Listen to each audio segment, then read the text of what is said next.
Hello dear students, my name is Om Chaudhary. I am from इंग्रेस और आज का हम यहाँ पे फिजिक्स स्टार्ट करने वाले हैं और हमारा जो टॉपिक है वो थर्मोडायनेमिक्स का है। और थर्मोडायनेमिक्स में भी ऐसा नहीं कि हाँ कोई टॉपिक छोड़ देंगे, हम सारे के सारे जैसे आप यहाँ पे देख पा रहे हो सारे के सारे टॉपिक्स हम लेने वाले हैं यहाँ पे। जैसे आपको मैं बता दूं हम जैसे कहाँ से स्टार्ट करने वाले हैं एक तरह से और कहाँ तक जाने वाले हैं। देखो, थर्मोडायनेमिक्स बेसिकली जेई के हिसाब से देखी जाए तो इतनी मोटी बुक रहती है एक, जिसके अंदर थर्मल से रिलेटेड मतलब हीट से रिलेटेड सारी चीजें कवर होती है। ठीक है। और जबकि ये 11th में चैप्टर्स में डिवाइड कर दिया जाता है, जैसे थर्मल प्रॉपर्टीज हम सॉलिड की प्रॉपर्टीज के साथ पढ़ लेते हैं, फिर केटीजी वगैरह पढ़ते हैं, हीट ट्रांसफर वगैरह पढ़ते हैं, थर्मोडायनेमिक्स पढ़ते हैं, अलग अलग चैप्टर्स में डिवाइड है। लेकिन मैं जो ये प्लेलिस्ट आपके लिए है मिल रही है इसके अंदर पूरी की पूरी थर्मोडायनेमिक्स इंक्लूड होके मैं आपको प्रोवाइड कर रहा हूँ। ठीक है। तो इसमें बेसिकली थर्मोडायनेमिक्स में हम 3 पार्ट्स में यहाँ पे स्टडी करने वाले हैं, पहला, दूसरा और तीसरा। ठीक है भाई, ऐसे 3 पार्ट्स में हम डिवाइड कर दिए जिसमें थर्मल प्रॉपर्टीज, हीट ट्रांसफर और थर्मोडायनेमिक्स सिस्टम। ठीक है। तो ट्रांसफर सिस्टम और प्रॉपर्टीज में क्या क्या पढ़ने वाले हैं, जैसे टेम्परेचर से स्टार्ट करेंगे हम, टेम्परेचर, थर्मल इक्विलिब्रियम। ठीक है। जैसे आपको दिखाई दे रहा होगा, इधर आ जाता हूं मैं, ये देखो temperature, thermal equilibrium, temperature scale वगैरह, ये सब कुछ, जैसे स्पेसिफिक हीट क्या होती है, कैपेसिटी क्या होती है, हीट लेटेंट हीट क्या होती है, curvature graph, mixing mixing of phase diagram, ये सब कुछ हम बेसिक प्रॉपर्टीज देखने वाले हैं थर्मल की। देन उसके बाद में हीट ट्रांसफर के अंदर हम हीट के बारे में जानेंगे, heat transfer by conduction, convection, cavity resistance, growth of ice lake वगैरह, ये सारे टॉपिक कन्वेंशन के, रेडिएशन के। ठीक है। उनकी कुछ कुछ थ्योरीज है, ये फिर आइडियल ब्लैक बॉडीज क्या होती है ना, स्टीफन कांस्टेंट और न्यूटन्स लॉ ऑफ कूलिंग, ये डिस्प्लेसमेंट लॉ वगैरह सारे, सोलर कांस्टेंट तक। ठीक है। देन हमारा लास्ट लेक्चर रहेगा जिस टॉपिक पे थर्मोडायनेमिक सिस्टम।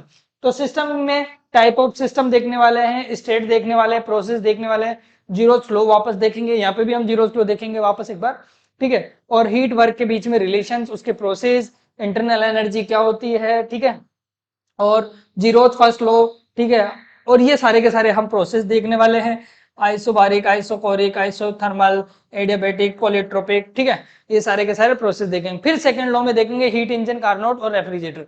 जैसे कार्नोट, हीट इंजन वगैरह में, ये रेफ्रिजरेटर वगैरह इनसे कम क्वेश्चन आने लगे नीट में, अभी सिलेबस रिड्यूस भी हो गया, तो उनको मैं सिलेबस रिड्यूस सिलेबस के अकॉर्डिंग हम देखेंगे। जेई मेंस में जो मैं टॉपिक बताऊंगा वो आएंगे। एडवांस के पर्पज से अकॉर्डिंग ये प्लेलिस्ट भी बन रही है, तो इसमें ऐसा नहीं है कि जेई 11 12 वाले बच्चों के लिए है या फिर ये पूरा का पूरा हमारे जैसे एडवांस के लिए, ऐसा कुछ नहीं है। जीरो से एडवांस लेवल तक की सारी चीजें कवर होने वाली है। ओके। तो ऐसा नहीं है कि इन टॉपिक्स को हम छोड़ देंगे, एडवांस के लिए इनको भी हम पढ़ेंगे। ओके। चलो आओ डियर स्टूडेंट, मैं स्टार्ट करता हूं थर्मल प्रॉपर्टीज से यहां से, और एंडिंग हम करेंगे refrigerator, second law of thermodynamics का, जो लास्ट टॉपिक होगा रेफ्रिजरेटर। तो यहां से लेके यहां तक की जर्नी होने वाली है, सभी को मैं बोल रहा हूं कि यहां से स्टार्टिंग जीरो से आप पढ़ते चलिए और मेरे साथ सारे के सारे टॉपिक्स क्लियर करेंगे। आइए, तो सबसे पहले टेम्परेचर, टेम्परेचर के बारे में जानेंगे कि टेम्परेचर एक्चुअल में क्या है बच्चों। ठीक है। टेम्परेचर बेसिकली आपने सुना होगा कि डिग्री ऑफ कोल्डनेस या हॉटनेस, जैसे ये लैंग्वेज की बातें होती है। ठीक है। जैसे ये लैंग्वेज की बात सुनी होगी आपने। ठीक है। भाई किसी भी बॉडी का हॉटनेस या फिर उसकी डिग्री ऑफ हॉटनेस या कोल्डनेस, उन दोनों के बारे में जो बताया, मतलब एक तरह से सेंस है, इसको हम देख नहीं सकते। ठीक है। जैसे मैं ये पेन पकड़ रखा हूं, अब ये कितना गर्म है कितना गर्म नहीं है वो मैं इसका हाथ लगा के ही पता करूंगा। ठीक है। तो ऐसे पता करना मतलब सेंस करना, जैसे मेरी बॉडी ने इसको सेंस किया, हाँ ये कोल्ड है, हाँ ये हॉट है, तो वो सेंस करना एक तरह से। ठीक है। तो वो डिग्री ऑफ हॉटनेस कोल्डनेस करना ही आपका टेम्परेचर होता है। ये सबसे बेसिक प्रॉपर्टी होती है थर्मल थर्मल पढ़ने के लिए। तो इसके बारे में सिर्फ और सिर्फ इतना सा ध्यान रखना कि ये स्केलर क्वांटिटी है, इसमें कोई वेक्टर वेक्टर का कोई रोल नहीं है। ठीक है। तो ये एक फिजिकल स्केलर क्वांटिटी है जो कि degree of hotness and coldness बताती है आपकी बॉडी का। मैं एग्जांपल एक और देता हूं। मान लीजिए एक सन है, सन है तो सन की वजह से यहाँ पे 2 चेयर रखी हुई है, एक स्टील की है और एक वुडन की है, एक लकड़ी की है और एक स्टील की है। ठीक है। तो मैं बोलूं कि आप ये बताइए इसका कुछ टेम्परेचर है और इसका कुछ टेम्परेचर है, क्या वो टेम्परेचर दोनों सेम है? तो तुम बोलोगे नहीं सर, इसका टेम्परेचर और उसका टेम्परेचर दोनों अलग है। नहीं अलग है, सेम टेम्परेचर है, बस डिपेंड है कि वो ज्यादा गर्म है और वो थोड़ी ठंडी है। डिफरेंस हो सकता है, मतलब एक तरह से गर्माहट महसूस करना। क्यों? क्योंकि वो एब्जॉर्ब कर रहा है, कुछ हीट ट्रांसफर कर रहा है, ये हो रहा प्रोसेस, लेकिन उसका एक्चुअल में उसके ऊपर जो टेम्परेचर है ना, सराउंडिंग का जो टेम्परेचर बना हुआ है वो तो उतना ही है जो नॉर्मल होना चाहिए। मान लीजिए सन की जो लाइट है और वहां पे जो टेम्परेचर है एनवायरमेंट का वो आपका 27 है या 37 या 35 डिग्री है, तो 35 डिग्री है तो उसका और उसका दोनों का टेम्परेचर 35 ही है। ठीक है, डिपेंड है उनके मटेरियल पे कि कौन सा, वो एक ज्यादा गर्म जल्दी हो रही है और धीरे धीरे टाइम ले रही है, तो हीट ट्रांसफर का खेल है, वो सारा का सारा खेल हम जो हमारा हीट ट्रांसफर है उसमें देखेंगे। ठीक है, तो ऐसा नहीं है कि टेम्परेचर अलग अलग है, अलग अलग नहीं है, सेम टेम्परेचर है। ठीक है, हीट ट्रांसफर की रेट अलग अलग है उनकी। ठीक है, तो आइए हम टेम्परेचर के बारे में थोड़ा बहुत जान चुके कि हॉटनेस कोल्डनेस के ये जो चेंज करता है इसका डिग्री ऑफ फ्रीडम, ये डिग्री ऑफ हॉटनेस और कोल्डनेस है। ठीक है, टेम्परेचर के बारे में इतना। ठीक है, और ये एक क्या है, एक स्केलर क्वांटिटी, ये चीज आप भूलना मत। ठीक है, जो इसकी एसआई यूनिट है वो क्या है भाई, केल्विन है, ध्यान रखना। अभी हम देखेंगे अलग अलग टाइप की जो अपने स्केल्स के नाम देखेंगे इसी के जस्ट आगे। ठीक है, तो हम ऐसा यूनिट किसको मान के चलते हैं, केल्विन को। ध्यान रखना कहीं पे भी हम जैसे एमकेएस में जब कैलकुलेशन कर रहे होते हैं तो केल्विन में ही आपको वैल्यूज पुट करनी होती है। ओके, सेल्सियस में या किसी और में दे रखा हो तो कन्वर्ट करना है, और वो कन्वर्जन अभी मैं सिखाता हूँ इसी क्लास में।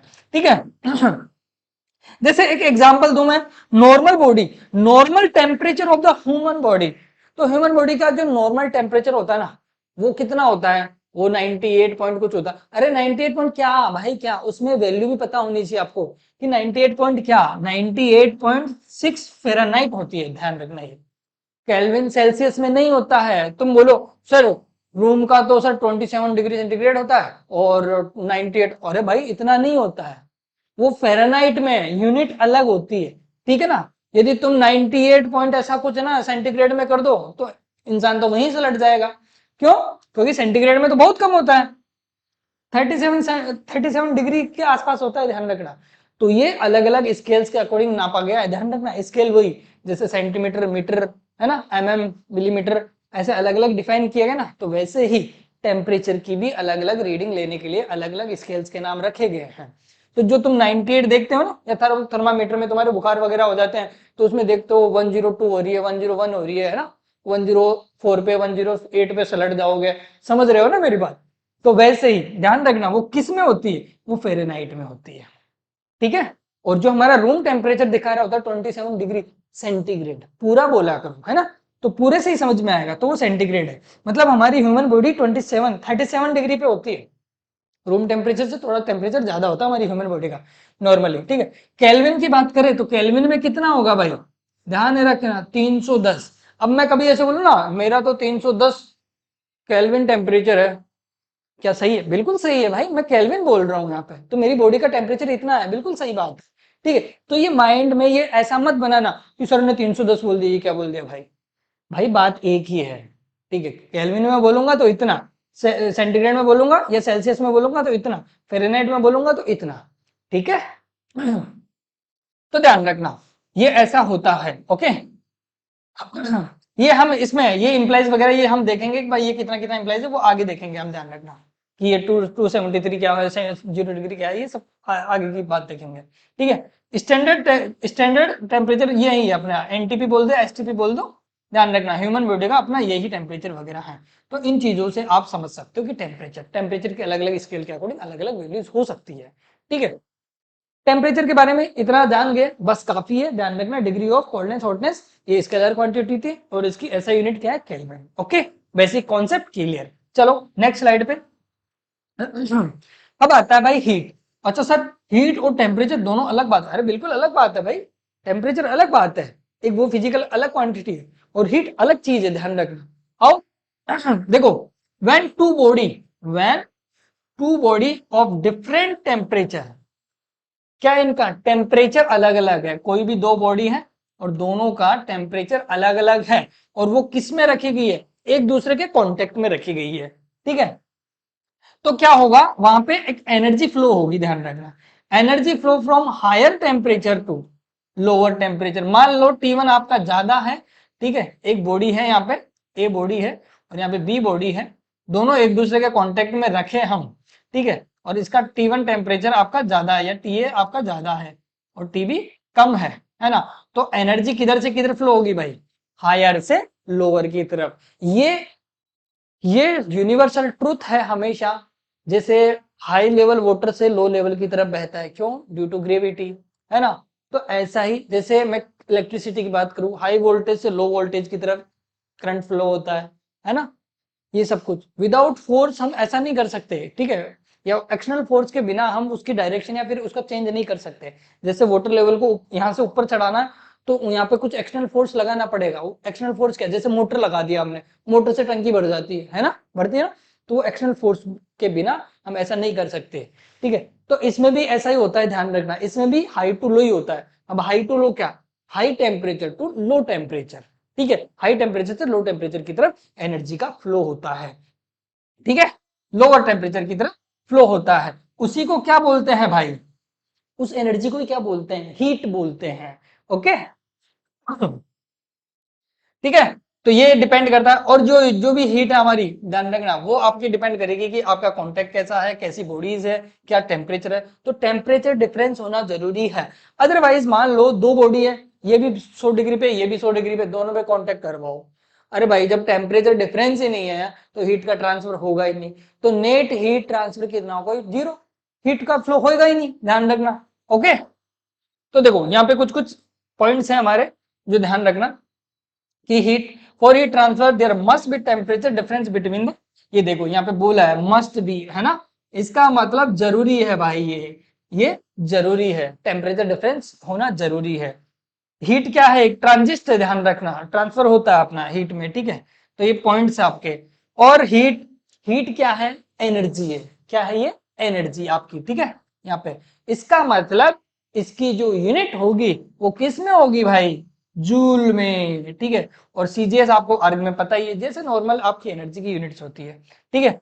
अर्ग आपकी प्रैक्टिकल यूनिट भी है।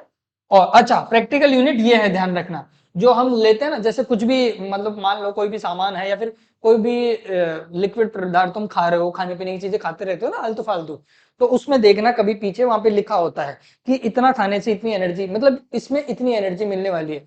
तो वो एनर्जी इसमें लिखी होती है, कैलोरीज में लिखी होती है कि आपको ये इतना कैलोरी देगा। जैसे नॉर्मली कितना होता है, 2100 से 2400 तक की हमें कैलोरी की जरूरत होती है ना, किलो कैलोरी की।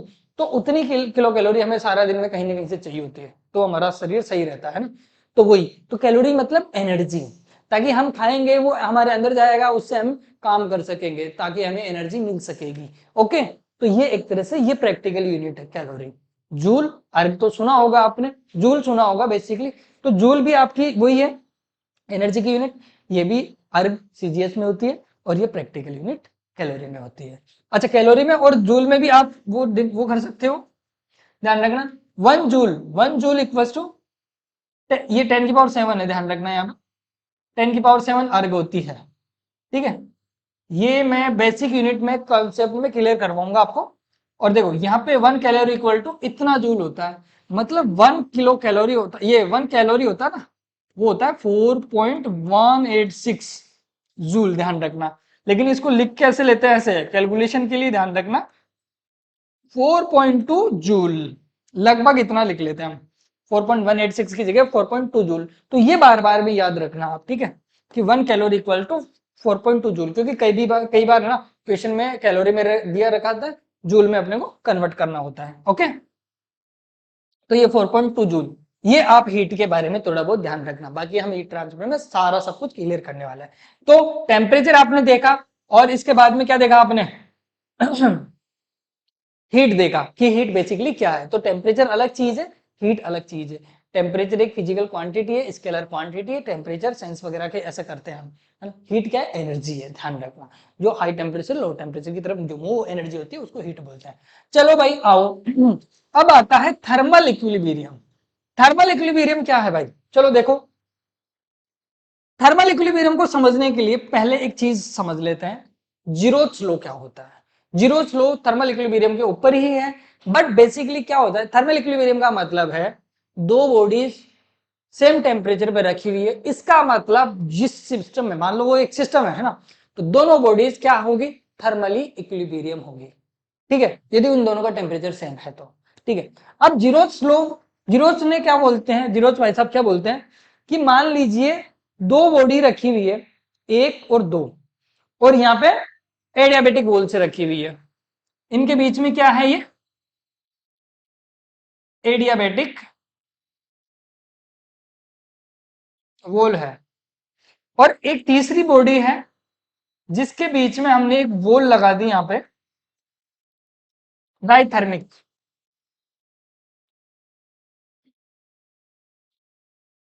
डाइथर्मिक वॉल लगा दी।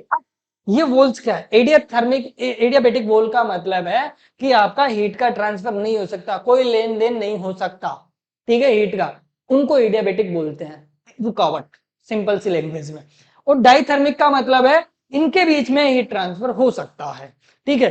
तो मैं बोलूं कि यहाँ पे क्या होगा, मान लीजिए यहाँ पे इसका कुछ ना कुछ टेम्परेचर है टीए, और इसका कुछ टेम्परेचर है टीसी, और यहाँ पे इसका कुछ टेम्परेचर है टीबी, ठीक है।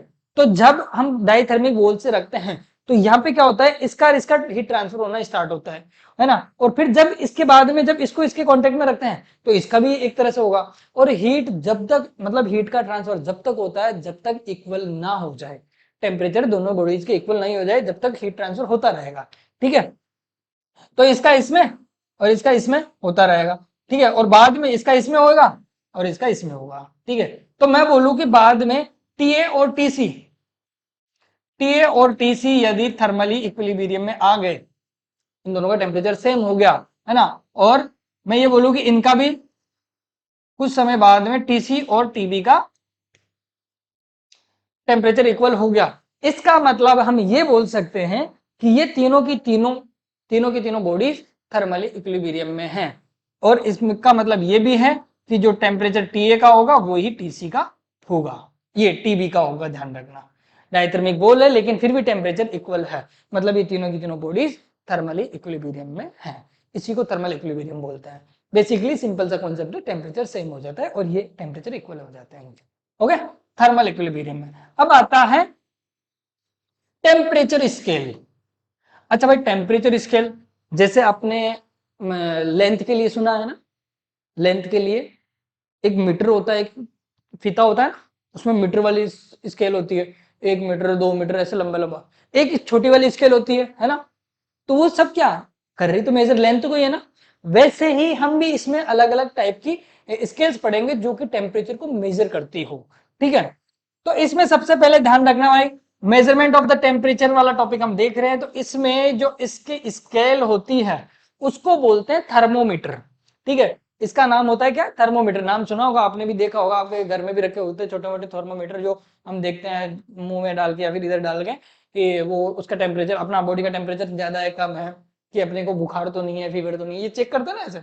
और वहां पे भी जाके देखते हैं, डॉक्टर के पास भी जाके देखते हैं, वो लगा देता है और उसके बाद में फिर वो देखता है, बीपी वगैरह भी देखता है, वो भी थर्मोमीटर होते हैं एक तरह से, ठीक है। वो चेक करते हैं सब टेम्परेचर अकॉर्डिंग, उनके अकॉर्डिंग सब चेक करते होते हैं। उसमें वो मरकरी होती है नॉर्मली, वो आराम से फ्लो करती है ऊपर, उसमें देख लेता है वो क्या बीपी है क्या नहीं, सारी चीजें चेक करने, कई चीजें चेक करने के काम में आता है ये, ओके।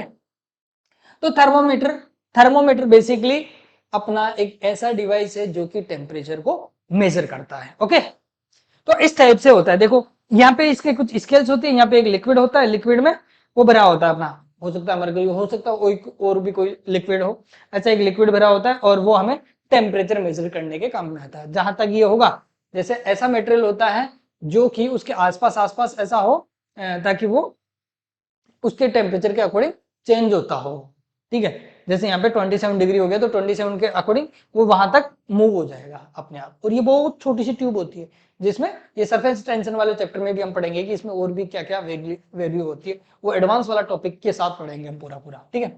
चलो आओ, ठीक है।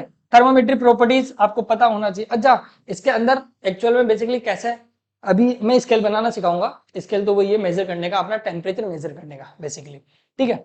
जैसे आगे मैं बताता हूँ स्केल, डिफरेंट डिफरेंट टाइप की जो स्केल्स होती है वो कौन कौन सी होती है। आओ इसमें देखो, देखो इसके अंदर बेसिकली 3 4, ये तो 3 ही है, वैसे टोटल 5 होती है, 2 आपके काम आती नहीं, वो इंजीनियरिंग में ही आती है। तो देखो यहाँ पे मेन मेन इंपोर्टेंट जो है वो है सेल्सियस, फ़ारेनहाइट, केल्विन, ठीक है, ये तीनों स्केल है। तो अब इसके अंदर एक्चुअल में बेसिकली देखा गया, इनका कुछ ना कुछ डिफरेंस होता है, ठीक है। मतलब डिफरेंट डिफरेंट टाइप की रीडिंग्स कैसे मिली इसमें। ठीक है, तो वही है, सबने अलग अलग अपने डिवीजन रखा। तो सबसे पहले सेल्सियस भाई साहब ने रखा कि कोई भी जैसे ऑब्जेक्ट है, ठीक है, कोई भी ऑब्जेक्ट है और इसको यहाँ पे हीट दे रहे हैं इसको, ठीक है, तो अब इसके जो टेम्परेचर वगैरह है वो मेजर करने लगे। तो जब ये आइस पॉइंट पे था, मतलब एक तरह से लिक्विड में कन्वर्ट नहीं हुआ, आइस पॉइंट पे था, उस टाइम मेजर किया इसने और उसको उसने जीरो बोल दिया, भाई ये है जीरो। फिर धीरे धीरे टेम्परेचर बढ़ाने लगा, धीरे धीरे धीरे धीरे, है ना, और एक ऐसा पॉइंट आया जहां पे वो स्टीम में कन्वर्ट होने लग गया, है ना। तो ये इसका लोअर पॉइंट हो गया और ये इसका अपर पॉइंट हो गया, और वहां तक उसने ना डिवीजन बना दी ऐसे, है ना, उसको इक्वल लेंथ करके उसके डिवीजन बना दिए और उसकी स्केल रीडिंग बना दी, है ना, और उसने बता दिया कि ये यहाँ पे 0 है और यहाँ पे 100 है, काम खत्म, सिंपल, ठीक है, उसने स्केल बना दी। वैसे फ़ारेनहाइट भाई साहब ने भी ऐसा ही कुछ किया कि यहाँ से लेके, मतलब उन्होंने कुछ अलग टेम्परेचर उनकी कुछ, अब इनकी स्केल अलग थी लेकिन इससे मैच होनी चाहिए थी, तो उसी टाइम इन्होंने रखा। तो इनके 0 पे जब इनका लिक्विड था तो यहाँ पे इनका 32 पे था, जब इनका 0 पे था तो इनका 32 पे था, मतलब इनका लोअर जो लोअर वो था वैल्यू था वो 32 था, जहाँ पे आइस पॉइंट बोलते हैं या लोअर फिक्स पॉइंट बोलते हैं, तो वो इनका 32 था। फिर जैसे जैसे इनकी डिवीजन अलग अलग रखी गई और इनका जो स्टीम पॉइंट आ रहा था वो 212 हो रहा था, 212 पे इनका अपर पॉइंट आ रहा था, अपर फिक्स्ड पॉइंट, है ना। तो इनके बीच में लगभग 180 डिवीजन आ रहे थे, जैसे इसके बीच में आ रहे हैं 100 डिवीजन, वैसे इनके आ रहे थे 180 डिवीजन, ठीक है। वैसे ही फिर केल्विन केल्विन की देखे गए हमने, तो इनका था 273 273.16 से लेके 373.15 तक था, इनकी ऐसे रीडिंग थी। इनकी भी लगभग 100 डिवीजन आ रहे थे, लेकिन रीडिंग कहां से स्टार्ट हो रही थी, 273.15 से लेके, या 16 भी बोल सकते हैं इसको, 373.15 तक, यहां तक थी इसकी वैल्यू। तो इसके बीच में लगभग वही 100 डिविजन हो रहे थे, ठीक है। इनकी लगभग लगभग सिमिलर है, थोड़ा सा है इनका डिवीजन अलग, डिवीजन सेम है, इसका डिवीजन अलग है, ठीक है। तो ऐसे अलग अलग रीडिंग रखे और इन्होंने अपनी स्केल बनाई। अब वो स्केल कैसे बनाते हैं वो चीज सीखते हैं, ध्यान रखना। अच्छा ये क्या है, ये लोअर है पॉइंट, ध्यान रखना, आइस पॉइंट बोल दो या फिर लोअर फिक्स पॉइंट बोल दो, ये अपर फिक्स पॉइंट बोल दो या स्टीम पॉइंट बोल दो कि यहाँ पे स्टीम में कन्वर्ट हो जाता है, वो वाले स्केल से यहाँ पे, ठीक है। तो आओ स्केल रीडिंग कैसे करते हैं वो देखते हैं। तो देखो स्केल रीडिंग, अभी जैसे मैं हूं तो मैं भी अपनी स्केल बना सकता हूं। यदि मैं टेम्परेचर को बोल दूं कि यहाँ पे आइस है, ये लो भाई इतनी वैल्यूज, ठीक है, उसके बाद में किसी एक फिक्स पॉइंट पे जाके उसकी अपर वैल्यू फिक्स कर दूं, है ना, और फिर मेरी भी एक नई स्केल बना सकता हूँ। उन 3 साइंटिस्ट ने बनाया, मैं भी अपनी बना सकता हूँ, ऐसा है ना। तो देखो रीडिंग स्केल के लिए हम जो रीडिंग लेते हैं उसके ये वाला जो फॉर्मूला लगाएंगे हम, एक तरह से देखो रीडिंग की जो भी स्केल होगी, मतलब जैसे मान लो x है, x माइनस, मान लो मेरा जो मैंने लोअर पॉइंट मैंने फिक्स किया इस वाली स्लाइड में, मान लो यहाँ पे मैं खुद की स्केल बनाना चाहता हूँ, ठीक है, यहाँ पे खुद की एक स्केल बनाना चाहता हूँ और उस स्केल का नाम रखेंगे ओम सर स्केल, है ना। तो अब इसके अंदर मैंने लोअर पॉइंट मेरा डिसाइड करना पड़ेगा मेरा, ठीक है, ये मेरी पूरी स्केल है और इसमें मैंने लोअर पॉइंट यहाँ पे डिसाइड करना पड़ेगा एक।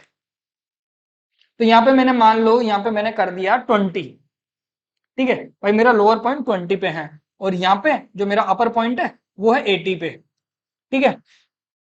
मैंने जो स्केल के डिवीजन किए वो ये कर दिए, तो मैंने डिवीजन देख लिया, टोटल डिवीजन कितना आ गया 80 माइनस 20, मतलब टोटल 60 डिवीजन आ रहे हैं इसके अंदर, है ना, टोटल 60 डिवीजन आ रहे हैं। तो अब सर आपकी स्केल कैसे बनी या फिर इसके इनके कंपेयर कैसे करेंगे, तो मैं इन्हीं के लेवल में रखूंगा और वही 80 मेरा ये अपर अपर पॉइंट आ गया, ये मेरा लोअर पॉइंट आ गया, तो यहां से मेरी ये स्केल बना दूंगा। अब देखो इसमें स्केल में जो डिवीजन का डिवाइड रहता है या फिर इनका डिवाइडेशन रहता है वो इक्वल रहता है, ऐसा नहीं है कि इसकी वैल्यू से इसकी वैल्यू नहीं निकाल सकते, निकाल सकते हैं। कैसे रिलेशन में, देखो यहाँ पे जो भी आपकी रीडिंग की स्केल होगी minus lower fix point upon उसकी रेंज, जो भी अपने डिवीजन, नंबर ऑफ डिवीजन कैसे निकालोगे, upper fix point minus lower fix point को इक्वल करोगे, तो ये वाला जो नंबर है वो सभी स्केल्स के लिए कांस्टेंट रहता है, सारी स्केल्स के लिए ये रेशियो हमेशा कांस्टेंट रहता है। जैसे अभी मैंने बताया ओम सर की स्केल है ना, तो OS डिवाइड बाय, अब OS का कौन सा है, लोअर पॉइंट वाला हमारा LFS, ठीक है, और ये इसके मतलब नंबर ऑफ डिवीजन का मतलब यूपी जो भी अपना है upper fix point minus lower fix point, ठीक है। ये लो भाई ओएस की ओमसर की स्केल, ये नई स्केल बन गई। अब जैसे मुझे पता करना है अपनी स्केल में कौन सी रीडिंग पे मेरा क्या वैल्यू आ रही होगी, तो यहाँ पे पुट कर देंगे x माइनस, अब मेरा लोअर पॉइंट कितना था 20 पे और अपर पॉइंट कितना था 80 पे, और ये कितना था लोअर पॉइंट 20 पे। अब ये नंबर ऑफ डिवीजन आ गए एक तरह से, तो ये ऐसे स्केल बना दिए, समझ गए, मैंने खुद की स्केल डेवलप कर दी फॉर द टेम्परेचर। ठीक है, आओ इसमें कैसे करते हैं, इनके रिलेशंस देखो सर कैसे करेंगे। देखो हमें पता है, अच्छा सेल्सियस की देखते हैं ना, सेल्सियस या सेंटीग्रेड दोनों ही नाम एक ही है, ध्यान रखना, सेल्सियस उसका साइंटिस्ट का नाम था। सी माइनस इसका फिक्स पॉइंट कितना है, लोअर पॉइंट कितना भाई इसका, लोअर होता है 0, याद रखना, वहां पे मैंने बताया था अभी, अभी देख लेना, ये 0 है, ये 100 है, ये 32 है, ये 212 है, 212, और यहाँ पे 273 है, यहाँ पे 373 है। यहाँ पे देखो माइनस करोगे, देखो c माइनस 0 अपॉन 100 माइनस 0 100 ही आएगा, f माइनस 32, 212 माइनस 32, वही लोअर पॉइंट और upper point minus fix point, range को डिवाइड कर रहे हैं। यहाँ पे k माइनस 273 अपॉन 373 माइनस 273, पॉइंटों को छोड़ दो, अप्रोक्स वैल्यू ले लो। ठीक है, तो ये वाला फॉर्मूला बना, तो ये फॉर्मूला बन गया एक तरह से हमारा कि ये नंबर है ना, ये कांस्टेंट सबके लिए इक्वल है। अब यहां से आपको कभी कभी रिलेशन पूछ लेता है, वो रिलेशन पूछ लेता है सेंटीग्रेड फ़ारेनहाइट पे, सेंटीग्रेड केल्विन पे, या फिर ये केल्विन फ़ारेनहाइट, इन दोनों तीनों के बीच में रिलेशन पूछ लेता है। मान लो जैसे मेरे को इसके और इसके बीच में रिलेशन निकालना है, तो क्या करूंगा मैं, वही c minus 0 upon 100 equals to, इसको इक्वल कर दूंगा, कितना है k 273 डिवाइड बाई 100, 100 से 100 कैंसिल, तो c इक्वल टू क्या आया, k माइनस 273। और ये रिलेशन आपने कहीं ना कहीं देखा होगा कि आपका जो केल्विन में कभी भी कन्वर्ट करना है तो सेल्सियस में 273 ऐड कर दो, तो केल्विन में आपको रीडिंग मिल जाएगी। ये वैल्यू आपने कहीं ना कहीं देखी होगी। सेंटीग्रेड में जो भी वैल्यू है, जैसे मान लो 5 डिग्री है तो 5 रखो, 5 प्लस 273, तो अपना 278 केल्विन में आ गया, ये लो भाई आपकी रीडिंग आ गई। तो ऐसे करते हैं, ध्यान रखना। मान लो इसके और इसके बीच में रिलेशन निकालना हो तो भी निकाल सकते हो आप। ठीक है, नेक्स्ट,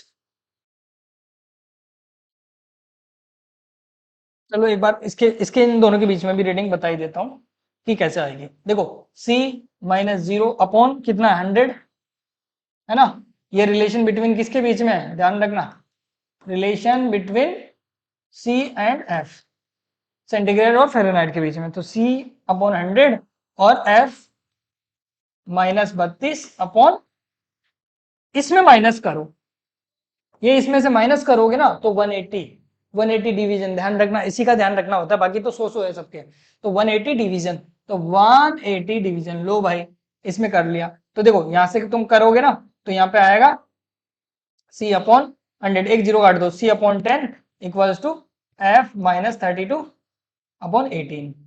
ठीक है, तो अब इसका जब रिजल्ट निकालोगे, फ़ारेनहाइट का रिलेशन निकालोगे, तो 18 इधर गया और प्लस 32, तो f इक्वल टू क्या लिखेंगे, 18, 18 की को काट भी सकते हो, ठीक है, तो 9/5 c, और फिर ये 32 उधर गया प्लस का, तो प्लस का 32, तो ये रिलेशन भी आपको कहीं ना कहीं देखने को मिलता है। ओके, ऐसे आपको ध्यान रखना है आपको कि Fahrenheit equals to 9/5 c plus 32 है ना, और इसका तो सिंपल है ही linearly, k equal to c plus 273। Okay, चलो नेक्स्ट, इसके लिए अब हम ग्राफ देखते हैं, है ना, आओ, तो ग्राफ बिटवीन द सेंटीग्रेड और फ़ारेनहाइट, अभी अभी मैंने जो इक्वेशन बताई वो क्या थी, देखो फ़ारेनहाइट इक्वल्स टू क्या लिखा था मैंने, 9/5 सेंटीग्रेड प्लस 32, हाँ भाई यही था ना, ऐसा ही कुछ रिलेशन था। देखो तो इस इक्वेशन को हम, मैंने पहले बेसिक मैथ्स में आपको सब कुछ सिखा दिया है, तो हम ऑलरेडी ग्राफ वगैरह बनाना आना चाहिए। देखो ये इक्वेशन है, यहाँ पे दो वेरिएबल दिख रहे हैं, दो वेरिएबल दिख रहे हैं, तो सीधा एक्सट्रैक्ट करना चाहिए कि वाई एक्स और वाई के अकॉर्डिंग, है ना, एक्स वाई के अकॉर्डिंग, तो ये हमें दिख रहा है स्ट्रेट लाइन की इक्वेशन है, स्क्वायर थोड़ी है ना, स्क्वायर होता तो हो सकता है सर्किल की हो, पैराबोला की हो, कुछ और होता, लेकिन स्क्वायर नहीं है, सिंपल लीनियर है, ए पावर एक एक है, तो ये आपकी स्ट्रेट लाइन की इक्वेशन है। तो वहां पे स्ट्रेट लाइन की इक्वेशन क्या होती थी, y equal to M X plus C, ये होती थी, हाँ भाई यही होती थी ना, ठीक है। अच्छा इसमें ये क्या होता था, ये होता था आपका स्लोप होता था, है ना, और ये आपका इंटरसेप्ट होता था जो वाई एक्सिस पे काट रहा होता है ना, ये होता है। ठीक है, तो इसमें देख सकते हो भाई, दिख रहा है तुम्हें। अच्छा देखो, इसने, मैं इसका भी बताऊंगा, देखो पहले इस इक्वेशन के अकॉर्डिंग बनाते हैं। अब देखो हमने y पे कौन लिया है, f लिया है, और x पे कौन लिया है, c लिया है। ठीक है, तो देखो यहाँ पे मैं एक ग्राफ बनाता हूं आपके लिए। y m कितना आया भाई, 9/5 पॉजिटिव आ रहा है, मतलब इधर ही आएगा ग्राफ हमारा। ठीक है, और c आपका इधर ले लो सेंटीग्रेड, और फ़ारेनहाइट इधर ले लो y एक्सिस पे। m आपका स्लोप 9/5 है, और ये प्लस का 32। तो देखो c आपका प्लस का 32 है, तो यहाँ पे कट कर रहा होगा, है ना, ये c है, ये 32 पे कट कर रहा होगा, 0,32 पे, है ना। तो ऐसे, और ये क्या है, पॉजिटिव है, तो 9/5 ऐसे। तो ऐसा कुछ इक्वेशन का ग्राफ बनेगा आपका, ध्यान रखना। ठीक है, ऐसा कुछ ग्राफ का बनेगा। अच्छा सर, ये तो आपने इस इक्वेशन से बताया जो आपने अभी अभी डिराइव किया था। ठीक है, अब ये ग्राफ दे रखा है, तो सर ये और ये भी तो सेंटीग्रेड फ़ारेनहाइट का ही है, तो सर ये तो अलग है, नहीं अलग है। देखो ये क्वेश्चन के अकॉर्डिंग हम f को y मान रखे हैं, देखो f को y है क्या, नहीं है ना, मतलब c के लिए रिलेशन निकालना पड़ेगा। तो सर वो कैसे निकालेंगे, अरे भाई वही सिंपल, वापस देखो क्या था, c माइनस 0/100, है ना, ये क्वेश्चन अलग हो जाएगा यहाँ पे, इक्वल्स टू f कितना था, f माइनस 32/180, अरे यही था ना। तो यहाँ पे c के लिए रिलेशन निकाल लो, तो c के लिए रिलेशन क्या हो जाएगा, देखो वही 0 से 0 कट गया एक बार, और c/10 equals to f minus 32 divide by 18। अब अलग अलग कर लो, तो c इक्वल्स टू 10y, तो मतलब 5/18, फिर 5/9 f माइनस, ये उधर जाके मल्टीप्लाई होगा, तो 32 मल्टीप्लाई 5, तो 32 मल्टीप्लाई 5 160, ऐसा आ जाएगा, डिवाइड बाई 9। अरे 9 भी तो है, काट दिया ना मैंने इधर, ये 5 और ये 9, और ये 5 अब जाके मल्टीप्लाई हुआ, तो 5/9, और फिर 5 इससे मल्टीप्लाई होगा 160 आएगा, 160 डिवाइड में 9, 9 तो है ही। अब इसको स्ट्रेट लाइन के अकॉर्डिंग देखो, क्या ये इक्वेशन सेम थी क्या, नहीं थी ना। अब देखो ये, अब इसको इक्वेशन को रिलेट कर लो, y equals to m x plus c। अब यहाँ पे c क्या आया, नेगेटिव आया है, नेगेटिव आया तो मतलब कहाँ कट कर रहा होगा, यहाँ कट कर रहा होगा, माइनस का 160 डिवाइड बाई 9, ये आपका ग्राफ है। और यहाँ पे आपका m क्या दिखा रहा है, ये m दिखा रहा है 5/9, ऐसा कुछ ग्राफ आएगा आपका, पॉजिटिव आएगा, m अभी भी क्या है, पॉजिटिव है, तो इधर की साइड ही ग्राफ रहेगा आपका, तो ये ग्राफ आएगा, समझ गए। अच्छा ये यहाँ पे y एक्सिस x एक्सिस को कहाँ कट कर रहा होगा, तो यहाँ पे इसका मतलब c को 0 कर दो, इसको 0 कर दो, f की वैल्यू पता चल जाएगी तुम्हें, वही 32 आएगी। ठीक है, और तुम इधर पता करना हो तो पता ही चल जाएगा, f की वैल्यू 0 कर दो, c अपने आप पता चल जाएगा, ऐसे वैल्यूज आपको पता करनी। ओके, तो ऐसे सिंपल सिंपल क्वेश्चन ये जेई वगैरह में आ जाते हैं ऐसे क्वेश्चन, भाई f और c के बीच में बताओ ग्राफ, या f को इधर लिया जाए तो कैसे ग्राफ आएगा, तो ये आपको वैल्यूज पता होनी चाहिए, ध्यान रखना। ये आपका c है, ध्यान रखना, जो माइनस का 160 डिवाइड बाई 9 है। चलो भाई next, absolute zero. Absolute zero क्या होता है, अब एब्सोल्यूट जीरो में देखो बेसिकली इतना होता नहीं है, बट ध्यान रखना, एब्सोल्यूट जीरो का मतलब माइनस का 273.15 सेंटीग्रेड है, सेंटीग्रेड ध्यान रखना, अदरवाइज ये बोल सकते हैं 0 केल्विन। 0 केल्विन आपका एब्सोल्यूट टेम्परेचर है। कभी भी कोई पूछे कि एब्सोल्यूट टेम्परेचर क्या है, बोल देना साफ साफ कि 0 केल्विन डिग्री। इसका मतलब क्या है एक्चुअल में, ये वो टेम्परेचर है, ये वो टेम्परेचर है जहां पर काइनेटिक एनर्जी ध्यान रखना कितनी हो जाती है भाई, 0। जो भी मॉलिक्यूल्स है, गैस के जो भी मॉलिक्यूल्स है, उनकी एनर्जी 0 हो जाती है उस टेम्परेचर को एब्सोल्यूट टेम्परेचर बोलते हैं, ऐसे मान लो। और वो कितना होता है, 0 केल्विन। सेंटीग्रेड में बताओगे तो माइनस का 273 बोलोगे, ध्यान रखना, 0 सेंटीग्रेड नहीं बोलना अपने को, कितना बोलना है, इसलिए मैंने ये हाईलाइट कर रखा है, रेड में कर रखा है, माइनस 273.5 273 माइनस का 273 सेंटीग्रेड, केल्विन 0 डिग्री। ठीक है, और ये भी बोल सकते हैं, और ये ध्यान रखना, एक इंपॉर्टेंट पॉइंट, कि नेगेटिव केल्विन स्केल में नेगेटिव टेम्परेचर पॉसिबल नहीं है, इसके बाद में पॉसिबल ही नहीं। 0 के बाद में हम माइनस में नहीं लेते हैं केल्विन में, ठीक है, केल्विन में नेगेटिव में जाते ही नहीं, बस यहां तक ही जाते हैं। तो इसका मतलब ये एब्सोल्यूट हुआ हमारा। ओके, तो केल्विन स्केल में हम 0 नहीं लेते हैं, ध्यान रखना।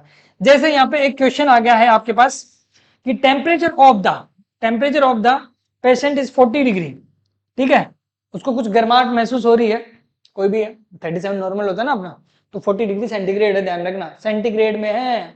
ओके, तो फ़ारेनहाइट में कितना होगा, मतलब अपने जो आता है ना फ़ारेनहाइट वाला जो डिजिटल आगे लग गया आजकल थर्मोमीटर, उसके अंदर क्या टेम्परेचर दिखा रहा होगा, ये तो हमने एनालॉग बता दिया उसको, है ना। अच्छा भाई, चलो देखते हैं, आपको किसका गिवन है, सेंटीग्रेड में पूछा, किसमें, फ़ारेनहाइट में। अरे रिलेशन पता है ना, रिलेशन पता है ना, C-0/100 अभी अभी करवाया था भाई।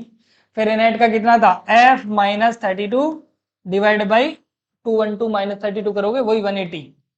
ये रिलेशन याद रख लो, एक सीरीज याद रख लो, जो मतलब ये सिखाया ना मैंने इधर वाला, ये वाला पॉइंट आपको ध्यान रखना है, या फिर ये वाला एक छोटा सा याद रख लो, इतना सा, है ना, ये याद रख लो, इसमें अपर पॉइंट और लोअर पॉइंट याद रखना, अपने आप हो जाएगा। आओ, हाँ, तो देखो यहाँ पे सी सेंटीग्रेड वाली हमें वैल्यूज पता है भाई, कितनी है 40, है ना, -0 हो गया 40, ये अपॉन 100 हो गया। फ़ारेनहाइट हमें पता करना है कि क्या है, ठीक है, और ये 32 का 32 और इधर 180, ये 0 से 0 गया, एक 0 से इधर एक 0 गया, तो फ़ारेनहाइट में भाई कितना आया, देखो 4 × 18 + 32, F = 18 × 4 + 32 + 32। अब ये सिंप्लीफाई करना है तो तुम्हें आना चाहिए भाई, 18 × 4 और प्लस का इधर गया 32, तो ये कितना आया, 36, 72, 72 और 32, 104, 104। तो इतना डिग्री हमारा फ़ारेनहाइट में आया है, ध्यान रखना। ये स्केल की रीडिंग है, ध्यान रखना, उस आदमी की रीडिंग है 104 डिग्री। भाई साहब जाने वाला है, उसको जल्दी से दवा दिला दो, समझ गए, वेरी गुड। आइए नेक्स्ट क्वेश्चन, एक क्वेश्चन है आपके पास, यहाँ पे lower and upper limit fix कर देते हैं, ठीक है, एक फॉल्टी थर्मोमीटर है जिसका कितना 15W, कुछ भी वैल्यू दे दिया खुद के अकॉर्डिंग दे दिया, ठीक है, 15W और 115W, है ना, तो thermometer read 25W, what is the actual temperature in Celsius, तो सेल्सियस में क्या होगा। अच्छा, वही मैं बात बता रहा था ना आपको, ये क्वेश्चन आप कर सकते हो, जैसे मैंने अपनी खुद की स्केल बनाई थी ना टेम्परेचर के लिए, वैसे ही बोल दिया वो, ये फॉल्टी टेम्परेचर है, उसके मतलब कुछ ना कुछ फिक्स लोअर और अपर लिमिट दे रखी है ना, और बताओ ये इतनी रीडिंग करता है तो सेल्सियस में कितनी रीडिंग शो करेगा। सिंपल काम है, वही आपको एक्चुअल में किसकी रीडिंग निकालनी है, 25 वाले की, और ये इसकी लोअर और ये इसका अपर। तो यहाँ पे आपको एक फॉर्मूला बताया था मैंने कि x minus lower point upon upper fix point minus lower fix point, यही था ना फॉर्मूला, ये कांस्टेंट रहता है रेशियो। तो इस स्केल के लिए लिख लो, इस स्केल के लिए क्या लिखोगे, इसका x कितना है, इसका 25 है, कि 25 मेजर करता है, ये x क्या होता है, जो हम मेजर करने वाले होते हैं, ध्यान रखना, तो ये मेजर कर लिया है ये, ठीक है। इसकी लोअर वैल्यू क्या थी भाई, इसकी लोअर फिक्स पॉइंट वैल्यू थी 15, ठीक है, और इसकी अपर कितनी थी 115, और इसकी लोअर कितनी है 15, है ना। पूछा किसमें हमें, सेल्सियस में, तो सेल्सियस वाले का मान लो x रीडिंग है, तो x और लोअर कितना है 0, और वही 100 - 0, सिंपल। ये चीज जिसको लिखना आ गई वो सिंपल कर लेगा इसको। चलो भाई नेक्स्ट, अब देखो इसमें कितना हो गया, 25 - 15 10, और ये कितना हो गया 15 100, और ये x अपॉन ये 100, ठीक है, तो ये तो बड़ा सिंपल हो गया, तो x की वैल्यू कितनी आ गई 10 आ गई भाई, ये लो भाई सेंटीग्रेड में 10 सेंटीग्रेड इसका आंसर आ गया, सिंपल। तो ये जिसको लिखना आ गया वो इजीली क्वेश्चंस को कर लेगा भाई। एक क्वेश्चन और है यहाँ पे देखो कि temperature of the iron piece is rise by the from इतने से इतना, 30 डिग्री से 90 डिग्री तक पहुंच रहा है वो, ठीक है। What is the change in its temperature on the Fahrenheit scale, ये किस में दे रखा है, ये सेंटीग्रेड में दे रखा है, वो फ़ारेनहाइट में पूछ रहा है एंड केल्विन में भी पूछ रहा है।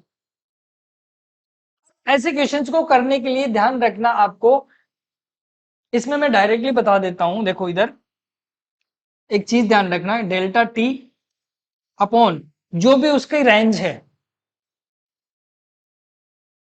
या फिर डिवीजन है, डिवीजन है, वो कांस्टेंट रहेंगे, ध्यान रखना। ऐसे कर सकते हो, डेल्टा टी अपॉन उसका नंबर ऑफ डिवीजन जो भी है, ठीक है, मतलब टी में जो भी उसमें आएगा temperature difference equals to constant रहेगा, ये ध्यान रखना। ये एरर वाले चैप्टर में कई जगह आपको देखा गया है, जैसे टी माइनस, तो वो रेंज थी ना फिक्स, वो फिक्स थी आपकी, तो ये चीज फिक्स रहेगी आपकी। डेल्टा टी वो टेम्परेचर डिफरेंस ही बताता है ऊपर, ध्यान रखना, तो वो फिक्स रहने वाला है आपका। ओके, तो अब इसमें देखो क्या है, इसमें 30 टू 90 डिग्री है, तो डेल्टा टेम्परेचर इतना है, तो देखो हम अलग अलग स्केल्स के लिए लिख सकते हैं, ये डेल्टा टी सेंटीग्रेड के लिए, और उसमें सेंटीग्रेड वाले में कितने रेंज होते हैं 100, ठीक है। डेल्टा फ़ारेनहाइट वाले के लिए, फ़ारेनहाइट वाले के लिए डिवीजन रहते हैं हमारे 180, और ये डेल्टा केल्विन वाले के लिए, तो केल्विन वाले के लिए, ये केल्विन वाले के लिए रहते हैं 100 डिवीजन, है ना। तो ऐसे इक्वल कर दो, काम खत्म। तो देखो टेम्परेचर डिफरेंस कितना है, 30 टू 90, है ना, तो 90 माइनस 30, ये टेम्परेचर डिफरेंस आ गया, डिवाइड में 100 इक्वल्स टू, फ़ारेनहाइट के लिए निकाल रहे हैं हम, पहला फर्स्ट है ना इसके लिए, तो इसके इक्वल रख दो, delta T F, delta T F upon कितना आया 180, 180, तो ये लो ये कट गया, और ये कितना आया 36, 60, 60 में एक जीरो और गया, 6 इंटू 18, ये लो भाई, इसके अकॉर्डिंग ये आंसर आ गया। दूसरा हमें केल्विन में चाहिए था, केल्विन में वही 90 माइनस 30, इसका टेम्परेचर डिफरेंस डिवाइड में इसकी रेंज इक्वल्स टू किसका, केल्विन वाले का रखेंगे, डेल्टा टी केल्विन के लिए डिवाइड में इसका डिवीजन, वो 100, 100 से 100 गया, तो डेल्टा टी के कितना आया 60 डिग्री, ये लो भाई, टेम्परेचर डिफरेंस कितना आया 60 डिग्री। तो ऐसे बता सकते हो, इस स्केल का भी आ जाएगा, 18 इंटू 6, 18 6 का कितना होता है 108, जो भी है। ओके, अब आता है थर्मल एक्सपेंशन, ये बहुत अच्छा टॉपिक है आपके लिए, और बहुत इंपॉर्टेंट टॉपिक भी है, जेई के लिए भी, और केवाईपी और ओलंपियाड वालों के लिए काफी अच्छा पॉइंट है ये। इसके आगे का जो भी आएगा थर्मल एक्सपेंशन वगैरह, वो नीट वाले बच्चों के लिए, जैसे लीनियर वॉल्यूम, ये सारे के सारे एक्सपेंशन वगैरह आपको पता होना चाहिए, इजी है बट आपको पता होना चाहिए। एक्चुअली में क्या होता है, जैसे हम किसी भी चीज में चेंजेस देते हैं, ठीक है, जैसे टेम्परेचर देने से क्या होता है, या तो उसमें लीनियरली एक्सपेंशन होगा, या तो वो लेंथ बढ़ेगी, है ना, या उस पे हो सकता है उसकी लेंथ और विड्थ दोनों बढ़ जाए, है ना, या 3D में पूरा ही डायग्राम बढ़ जाए, मतलब या तो एक्सपेंशन लीनियर होगा, मतलब एक लाइन के अकॉर्डिंग होगा, या एक्सपेंशन एरियल होगा, एरिया में भी हो सकता है, या एक्सपेंशन वॉल्यूमेट्रिक होगा, मतलब पूरा वॉल्यूम ही चेंज हो गया, ठीक है। अच्छा, ये होता क्यों है, टेम्परेचर देने से ऐसा होता क्यों है, क्योंकि देखो यहाँ पे एक डायग्राम से आप समझ सकते हो, ये इंटरनल एनर्जी है, तो हमारे जब मॉलिक्यूल्स होते हैं, जो भी हमारी स्ट्रक्चर बॉडी कुछ ऑब्जेक्ट दे रखा है, तो उसमें किसी न किसी मटेरियल से तो बना होता है, और उनके हर किसी मटेरियल के कुछ ना कुछ मॉलिक्यूल्स होते हैं, मॉलिक्यूल्स के बीच में है ना, उनके मतलब कुछ ना कुछ बॉन्ड वगैरह होते हैं, तो उनके पास कुछ ना कुछ पोटेंशियल एनर्जी भी होती है। मैं केमिस्ट्री में भी नहीं जा रहा, बट आपको एक जनरल बात बता रहा हूँ कि उनके बीच में जो भी एटम वगैरह, उनके बीच में कुछ ना कुछ इंटरनल मॉलिक्यूल्स जकड़े होते हैं, कैसे कैसे रुके होते हैं वो, है ना, तभी तो वो सॉलिड चीज होती है, कम होते हैं तो लिक्विड में आ जाती है, और बिल्कुल ही कम होते हैं तो वो गैस में बन जाती है। ये बेसिक चीज आपको पता होगी, ठीक है। तो इन मॉलिक्यूल्स के बीच में एक अट्रैक्शन फोर्स लगा होता है, या इंटर मोलिकुलर फोर्स लगा होता है, ठीक है, वो जितना ज्यादा होता है उतनी ज्यादा आपकी पोटेंशियल एनर्जी होती है, तो मैं मानता हूं कि उनकी एक मिनिमम पोटेंशियल एनर्जी है एक, ठीक है। तो उस दो की बात हो रही है, ध्यान रखना, दो मॉलिक्यूल्स की बात हो रही है, बहुत सारे भी ले सकते हो, दो की बात हो रही है, ठीक है। तो इनके पास में पोटेंशियल एनर्जी होती है ना, और इस पोटेंशियल एनर्जी में एक तरह से मैं इनको टेम्परेचर देना स्टार्ट करूं, टेम्परेचर बढ़ाना स्टार्ट करूं, तो ये क्या करेंगे, एनर्जी गेन करेंगे, और उनमें कुछ ना कुछ वाइब्रेशनल एनर्जी आएगी, तो ये वाइब्रेट होना स्टार्ट होंगे, है ना। तो ये पहले पास में आएंगे फिर दूर जाएंगे, फिर पास में जाएंगे। जैसे स्प्रिंग में होता है ना, एक स्प्रिंग लगा के 2 बॉब लगा दो और फिर उनको पास में लाके छोड़ दो, तो वो क्या करेगी, ऐसे जाती रहेगी, है ना। वैसा ही सभी मॉलिक्यूल्स में होता है। मतलब एक माइनर लेवल पे जाके, एकदम माइक्रोस्कोप लेवल पे जाके हम बात करें तो ऐसा ही हो रहा होता है कि मॉलिक्यूल्स के बीच में, है ना, आसपास में एक ऐसा अट्रैक्शन फोर्स लग रहा होता है, या फिर रिपल्शन भी होता है, अट्रैक्शन भी होता है, रिपल्शन होता है, अट्रैक्शन होता है, ऐसा हो रहा होता है। तो जैसे एक मिनिमम टाइम पे, एक एक फिक्स टाइम पे क्या करते हैं हम, जैसे इनमें कुछ ना कुछ होता रहता है मॉलिक्यूल्स में, है ना। तो जैसे टेम्परेचर हम बढ़ाते हैं, जैसे टेम्परेचर ये हो गया, फिर इसमें टेम्परेचर बढ़ाते जाते हैं, तो उनके जो मॉलिक्यूल्स के बीच की जो डिस्टेंस है वो भी धीरे धीरे धीरे बढ़ने स्टार्ट हो जाती है, और आपकी जो पोटेंशियल एनर्जी है वो तो कम होती है और काइनेटिक एनर्जी बढ़ती जाती है। तो इसमें होता क्या है, मॉलिक्यूल्स के बीच में डिस्टेंस बढ़ना स्टार्ट हो जाती है। ये ग्राफ हर जगह नहीं मिलेगा, बट ध्यान रखना, इसको मेरा समझाने का मतलब यही था कि आप इस एक्सपेंशन वर्ड को समझो कि एक्सपेंशन का मतलब क्या, कहां से आया ये, क्यों होता है ऐसा, हर मटेरियल में ऐसा क्यों होता है, ध्यान रखना। तो वहां पे क्या होता है, मॉलिक्यूल जैसे टेम्परेचर ये T1 मान लिया, मान लो ये T2 मान लिया, यहाँ पे T3 मान लिया, तो जैसे जैसे टेम्परेचर बढ़ता जाता है तो इन मॉलिक्यूल्स के बीच की जो डिस्टेंस है वो बढ़ती जाती है। और इधर वाला जो ग्राफ है वो अट्रैक्शन को दिखा रहा है, ध्यान रखना, अट्रैक्शन होगा, ठीक है, अच्छा ठीक है। ये रिपल्शन वाला होता है, ध्यान रखना, ये रिपेल कर रहा होता है, रिपेल करना मतलब इनकी एवरेज डिस्टेंस कम होती है ना। और जैसे ये होता है अट्रैक्शन होता है, वो डिस्टेंस बढ़ती जाती है, ऐसा बार बार में होता जाता है, तो वाइब्रेशन एनर्जी चेंजेस की होने की वजह से होता है। तो ऐसा ग्राफ हमारा इसलिए मैं बता रहा हूँ क्योंकि ये टेम्परेचर बढ़ने पे एक्सपेंशन होना स्टार्ट हो जाता है। बेसिकली 2 चीजें यहाँ पे इंपॉर्टेंट है, ध्यान रखना थर्मल में, कि जो एक्सपेंशन होता है वो मिनिमम तो किसमें देखा जाता है, सॉलिड्स में, सॉलिड्स कम एक्सपेंड होते हैं, जबकि मैक्सिमम किसमें देखा जाता है, गैसेस में, गैसेस ज्यादा एक्सपेंड होती है ना, टेम्परेचर बढ़ने पे, ठीक है। और सॉलिड्स में ध्यान रखना तीनों टाइप के होते हैं, 1D 2D 3D, मतलब ये 1 डायमेंशनल लीनियर, ठीक है, स्पेरिकल मतलब सरफेस, है ना, और वॉल्यूमेट्रिकल, तीनों टाइप से ये एक्सपेंड होते हैं। लेकिन गैसेस में ओनली ऑन वॉल्यूमेट्रिक ही होती है, गैसेस में ऐसा नहीं एक लाइन में गैस जाएगी, वो चारों तरफ फैलेगी, तो उसमें वॉल्यूमेट्रिक एक्सपेंशन होता है। ओके बच्चों, आई होप, और इसी पॉइंट को हम आगे एक्सटेंड करके वापस पढ़ेंगे, ठीक है बच्चों। और तो अब नेक्स्ट लेक्चर के लिए आप वेट करिए, और take care, bye bye, okay.